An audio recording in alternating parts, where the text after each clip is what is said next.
Hello and welcome to Simply Southern. I'm Mary Wilson. And I'm Kevin Worthington. I hope you're hungry because we've got a special show for you today. If you're not hungry now, you will be by the time that we're through.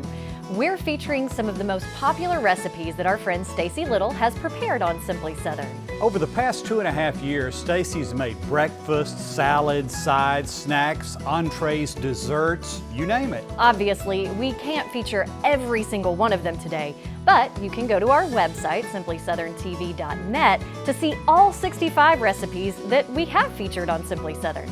And there are even more delicious dishes on his website, southernbite.com. Mary, seems to me that the logical place to start is breakfast. As you know, Stacey likes Southern, but he also likes simple. In January of last year, he made sausage gravy. It was so easy, I made it for my family. They were really surprised. First, that I cooked breakfast, but also because it tasted so good. Hey y'all, it's Stacey with southernbite.com. We're back in the kitchen making a breakfast favorite today. This is my recipe for sausage gravy. Now, growing up, this was one of my favorite breakfasts. I remember so many cold mornings waking up and Mom would have hot biscuits and sausage gravy.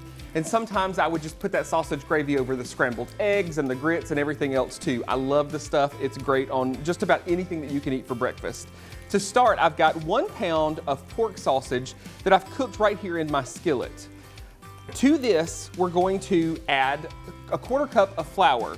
Now, we're making a roux here essentially. And instead of making it complicated, we're just using the fat that rendered out from the sausage to make our roux. So we're just gonna sprinkle this 1/4 cup of flour right on the top and stir it together. Now this is gonna cook the flour, take that raw flour flavor out. I'm just using a mild breakfast sausage. A hot or spicy breakfast sausage works great. You can even opt for like a turkey sausage. The thing with turkey sausage though is it's not gonna render out the fat that you need to make the roux, so you'll probably want to add about 2 tablespoons of butter or vegetable oil to the mix, just to make sure that you have enough fat to be able to cook that flour to make your roux. Once this is cooked through, we're going to add in about 2 to 2.5 cups of whole milk. Now, the reason I say 2 to 2.5 cups is, you know, everybody's idea about how thick sausage gravy should be is a little bit different.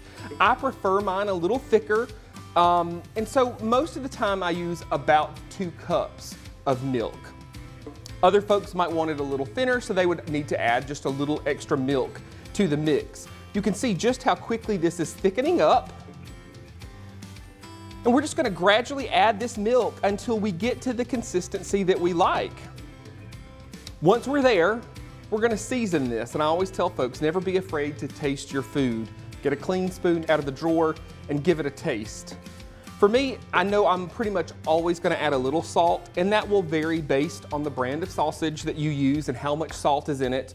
And then I have to have tons of black pepper in my sausage gravy. So I'm always a little heavy-handed with that. You can see just how quickly and easily this has come together. Like I said, it's great over hot buttermilk biscuits, grits, eggs, just about anything. Now as it sits, it's gonna thicken a little more, so you may wanna keep some extra milk on hand just so that you can add more to thin it out. I'll even take the leftovers, put it in the fridge, warm it back up in the microwave with a little extra milk, and have it for another day if it lasts that long. Y'all, you can get this recipe and tons more on my website. I've got tons of other gravy recipes, tomato gravy, this sausage gravy, chocolate gravy even.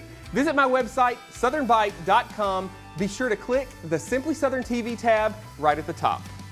Y'all enjoy. You know, I mentioned at the beginning of that segment that I made it.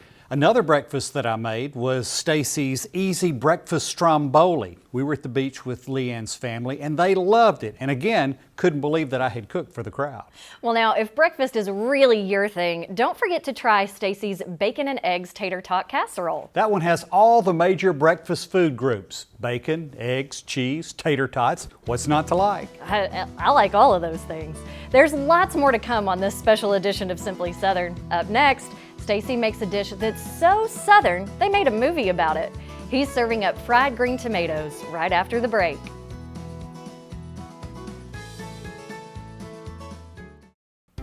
While most personal items may be covered under your home insurance, Sometimes an additional policy endorsement is needed to protect what you value most. You may need additional coverage for jewelry or a surplus of high-value items. These can be covered by adding a scheduled personal property endorsement or a personal articles floater policy to your homeowner's coverage. Be sure to keep a detailed list of items covered. Visit alphainsurance.com to learn more. These Alpha Insights are proudly presented by Alpha Insurance.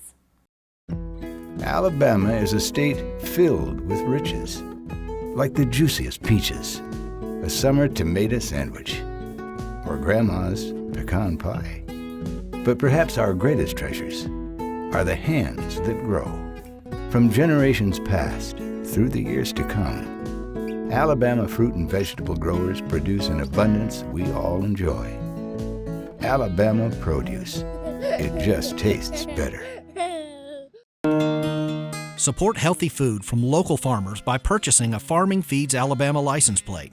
The tag funds education and promotion efforts, including Ag in the Classroom, agricultural scholarships, and youth programs. Get your Ag tag today. A farmer has to live on faith. We do all we can do, but we can only control so much.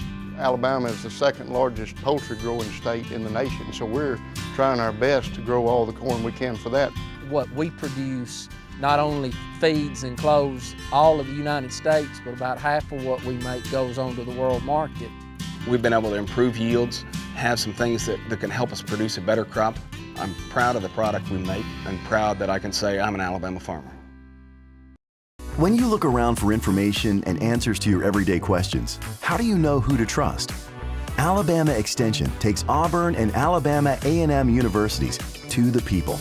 As educators, we are trusted partners in every county, providing valuable and practical ways to better our homes, farms, health, and communities. Our research extends knowledge and improves lives. Learn more at aces.edu.